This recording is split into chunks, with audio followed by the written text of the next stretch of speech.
আমরা লাস্ট পার্টে দেখছিলাম জিয়ান হ্যাংইউকে গরিলা মনস্টারের কাছ থেকে বাঁচিয়ে নিয়েছিল। জিয়ান তখন বুঝতে পেরে যায় গরিলা মনস্টার কতটা পাওয়ারফুল। তারপর জিয়ান আর্থ কোর নেওয়ার জন্য গরিলা মনস্টারের সামনে একাই চলে আসে। তারপর জিয়ান গরিলা মনস্টারকে দেখতে পায় এবং বুঝতে পারে এই গরিলা মনস্টার সকলের ফাইটের চেয়ে এখন একটু উইক হয়ে গিয়েছে। তখন জিয়ানের টিচার জিয়ানকে বলে, তুমি পাইথনকে সেই গরিলা মনস্টারের সাথে ফাইট করতে পাঠিয়ে দাও। আমার মনে হচ্ছে এই পাইথন গরিলা মনস্টারকে হারিয়ে দিতে পারবে। টিচার আরও বলে, পাইথন যখন গরিলার সাথে ফাইট করবে তুমি তখন ভেতরে গিয়ে সেই আর্থ কোর নিয়ে চলে আসবে। তারপর পাইথন তার নিজের আসল চেহারায় ফিরে আসে এবং সেখানে ঘুরতে থাকে। জিয়ান সেখানে পাইথনকে রেখে সে ভেতরে যাওয়ার চেষ্টা করে, কিন্তু গরিলা মনস্টার লাফ দিয়ে জিয়ানকে ধরার চেষ্টা করছিল। কিন্তু পাইথন তার বডি দিয়ে আঘাত করে সেই গরিলা মনস্টারকে অনেক দূরে ফেলে দেয়, যার ফলে জিয়ান সুযোগ পেয়ে সেই আর্থ কোরের দিকে যেতে শুরু করে। তারপর গরিলা জিয়ানের পিছু করতে শুরু করে এবং পাইথন গরিলার পিছু করতে শুরু করে। তারপর পিছু করতে করতে গরিলা জিয়ানের উপর অ্যাটাক করে দেয় এবং জিয়ান সেই অ্যাটাককে ডজ করতে সাকসেসফুল হয়। তারপর সেখানে তখনই পাইথন চলে আসে এবং গরিলাকে আবার আঘাত করে এবং গরিলা অনেক জোরে আঘাত পেয়ে নিচে পড়ে যায়। আর এই সুযোগে জিয়ান গরিলার কাছ থেকে অনেক দূরে চলে আসে। তারপর জিয়ান আর্থ কোরের দিকে আসতে শুরু করে এবং জিয়ান মনে মনে ভাবে পাইথন গরিলাকে এমনিতে সামলাতে পারবে। এই গরিলা এত পাওয়ারফুল হওয়ার কারণ হচ্ছে তার কাছে আর্থ কোরের প্রোটেকশন রয়েছে। তারপর জিয়ান নিচের দিকে তাকায় এবং সেখানে অনেকগুলো কঙ্কাল দেখতে পায়। তখন জিয়ান বুঝে যায় এই আর্থ কোরের জন্য শুধু আমি আসিনি, এর আগে অনেক মানুষগুলো এখানে এসেছিল, কিন্তু ভেতরে এসে এখান থেকে আর কেউ বের হতে পারেনি, কারণ সেই গরিলা মনস্টার তাদেরকে মেরে ফেলেছে। তখন জিয়ানের টিচার জিয়ানকে বলে, এই আর্ট কোরের সাহায্যে তুমি বডি রিফাইন করতে পারবে এবং হিউম্যানে ট্রান্সফার হতে পারবে। তখন জিয়ানের মনে পড়ে ক্রিস্টাল লায়নের কথা, কারণ সে বলেছিল আমি হিউম্যান ট্রান্সফরমেশন করতে চাই আর এটির জন্য আমার আর্ট কোর দরকার। আর এই আর্ট কোরের বিনিময়ে ইউজিকে সে পার্পল ক্রিস্টালও দিতে প্রস্তুত হয়ে গিয়েছিল। তখন জিয়ান বুঝে যায় এই ক্রিস্টাল লায়ন ইউজিকে এরকম শর্ত কেন দিয়েছিল। তারপর জিয়ান ইউজির কথা মনে পড়তে শুরু করে এবং সে আরও স্পিড বাড়িয়ে সেই ভ্যালির দিকে যেতে শুরু করে। তারপর জিয়ান নিচে চলে যায় এবং সেখান থেকে হাঁটতে শুরু করে। জিয়ান নিচে দেখতে পায় সেখানে অনেকগুলো কঙ্কাল ছিল। তারপর জিয়ান একটু আগে যেয়ে সেখানে একটি বড় কংক্রিট দেখতে পায় এবং সেই কংক্রিটের উপর একটি ছোট্ট চুল দেখতে পায়। তারপর জিয়ান আশেপাশে দেখতে শুরু করে এবং মনে মনে ভাবে এই চুল কোথা থেকে এসেছে। তখন জিয়ান বুঝে যায় এই চুল আর কারো না, সেই গরিলা মনস্টারের। তারপর জিয়ান তার পাওয়ার ইউজ করে সেই জায়গাটি পরিষ্কার করে ফেলে এবং সেই জায়গা পরিষ্কার করার সাথে সাথে নিচে একটি গুহা দেখতে পায়। তারপর যে সেই গুহার মধ্যে দিয়ে নিচে যেতে শুরু করে। অন্যদিকে আমরা পাইথন এবং গরিলার মধ্যে আইকনিক লেভেলে ফাইট দেখতে পাই এবং সেই ফাইটের মধ্যে পাইথন বেশি পাওয়ারফুল মনে হচ্ছিল। গরিলাও সেই পাইথন থেকে বাঁচার জন্য অনেক চেষ্টা করে, কিন্তু পাইথন তার লেজ দিয়ে গরিলা মনস্টারকে পুরোপুরি পেঁচিয়ে অনেক দূরে ফেলে দেয়।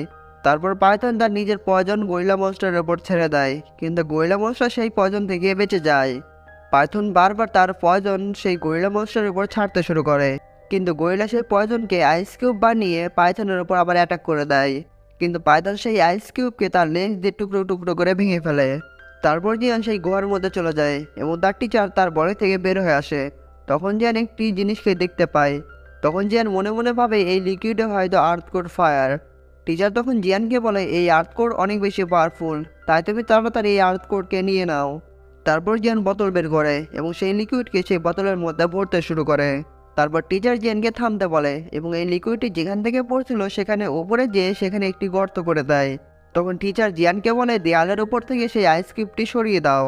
তারপর জিয়ান টিচারের কথা মতো সেখানে আইস আবরণটি সরিয়ে দেয় এবং সেখান থেকে অনেক বেশি আলো বের হচ্ছিল। আর আগের আর্থ করেছে এই আর্থ কোর 10 গুণ বেশি পাওয়ারফুল। তখন টিচার জিয়ানকে বলে, যারা এখান পর্যন্ত পৌঁছাতে পেরেছে তারা নিচে রাখা ফেক লিকুইড নিয়ে চলে গিয়েছে।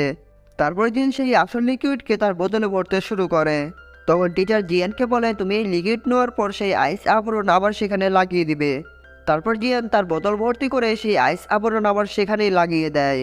অন্যদিকে আমরা গরিলা মনস্টারকে দেখতে পাই, যে অনেক রেগেছিল কারণ সে অনেক চেষ্টা করেও পাইথনকে হারাতে পারছিল না। তারপর গরিলা তার নিজের পাওয়ার ইউজ করে সেখানে অনেকগুলো আইস কিউব বানিয়ে ফেলে।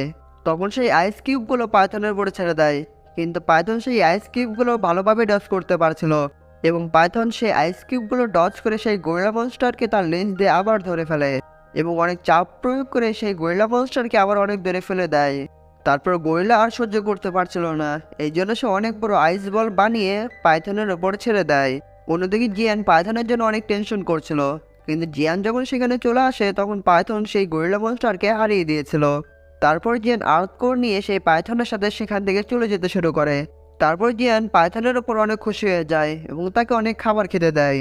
কিন্তু হঠাৎ সেই পাইথনের মধ্যে অন্য কিছু হতে দেখা যায় এবং সেখান থেকে কুইন মেডুসা বের হয়ে আসে। তখনই জিয়ানের বুক ধুকধুক করতে শুরু করে দেয় এবং সে বলে, আমরা আবার একসাথে হয়ে অনেক ভালো লাগলো। তখন কুইন মেডুসা বলে, অবশ্যই ভালো লাগলো, কিন্তু তোমাকে একটি কারণে থ্যাঙ্কস বলতে হবে। তখন কুইন মেডুসা জিয়ানকে বলে, তুমি যদি পাইথনকে সেই গোরিলা মনস্টারের সাথে না ফাইট করাতে এবং পাইথনের অনেকগুলো এনার্জি না খরচ করাতে, তাহলে আমি বের হয়ে আসতেই পারতাম না। তখন জিয়ান মনে মনে ভাবতে থাকে, আমি কত বড় ভুল করে ফেললাম। তখন কুইন মেডুসা জিয়ানকে জিজ্ঞেস করে, আমার স্পিরিট মিল্ডিং পিল কোথায়। তখন কুইন মেডুসা জিয়ানকে জিজ্ঞেস করে, স্পিরিট মিল্ডিং পিল বানানোর জন্য তুমি কি সব ইনগ্রিডিয়েন্ট খুঁজে ফেলেছো? তখন জিয়ান কুইন মেডুসাকে বলে, স্পিরিট মিল্ডিং পিলের ইনগ্রিডিয়েন্ট খোঁজা অনেক বেশি কষ্টকর, তাই আমাকে আরও সময় দিতে হবে। তখন কুইন মেডুসা জিয়ানকে বলে, তুমি আমার কথা হয়তো সিরিয়াসলি নাওনি, আর তোমাকে আমার সাথে রেখে আর কোনো লাভ নেই। তারপর কুইন মেডুসা তার পাওয়ার ইউজ করে জিয়ানের উপর অনেক বেশি গ্র্যাভিটি ফোর্স তৈরি করে দেয়। তখন জিয়ান কুইন মেডুসাকে বলে, আমরা আরাম করে বসে এই সম্পর্কে কথা বলতে পারি। কিন্তু কুইন মেডুসা অনেক রেগেছিল, তাই সে জিয়ানের কোনো কথা শোনে না এবং তার তরবারি বের করে জিয়ানের সামনে চলে আসে।